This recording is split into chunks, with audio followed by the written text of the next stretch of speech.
IPL 2024 సీజన్లో పిచ్లన్నీ బ్యాటింగ్కి అనుకూలంగా ఉండడంపై south Africa దిగ్గజ పేసర్ డేల్ స్టెయిన్ అసహనం వ్యక్తం చేశాడు. ముఖ్యంగా బెంగళూరు, ముంబై, కోల్కతా మైదానాల్లో 300 పరుగులు కొట్టేలా ఉన్నారని ఎక్స్ వేదికగా అభిప్రాయపడ్డాడు. ఐపీఎల్ 2024 సీజన్లో సన్ రైజర్స్ హైదరాబాద్ 2 సార్లు అత్యధిక స్కోరులు నమోదు చేసిన విషయం తెలిసిందే. ముంబై ఇండియన్స్తో హైదరాబాద్లో జరిగిన మ్యాచ్లో 3 వికెట్ల నష్టానికి 277 పరుగుల భారీ స్కోర్ నమోదు చేసిన ఆరెంజ్ ఆర్మీ సోమవారం బెంగళూరు వేదికగా ఆర్సీబీతో జరిగిన మ్యాచ్లో కూడా 3 వికెట్ల నష్టానికి 287 పరుగులు చేసి తమ రికార్డుని మెరుగుపరుచుకుంది.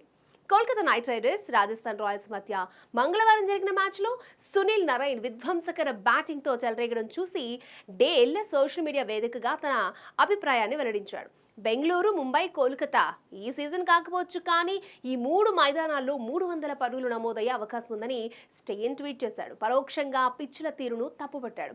ఈ పోస్టుకు ఓ సిఎస్కే ఫ్యాన్ చపాక్ వేదికగా అయితే 300 పరుగుల భారీ స్కోర్ నమోదు చేసేందుకు ఎలాంటి అవకాశం లేదని కమెంట్ చేయగా డేల్ స్టెయిన్ హుందాగా స్పందించాడు. నీ కమెంట్తో ఏకీభవిస్తున్నానని తెలిపాడు. కొందరు ఫ్యాన్స్ అయితే ఇంపాక్ట్ రూల్ కారణంగా బ్యాట్, బంతికి మధ్య సమతూకం లేకుండా పోయిందని, పూర్తిగా బ్యాటర్ల రాజ్యమే నడుస్తోందని బౌలర్లు ఆవేదన వ్యక్తం చేస్తున్నారని అంటున్నారు.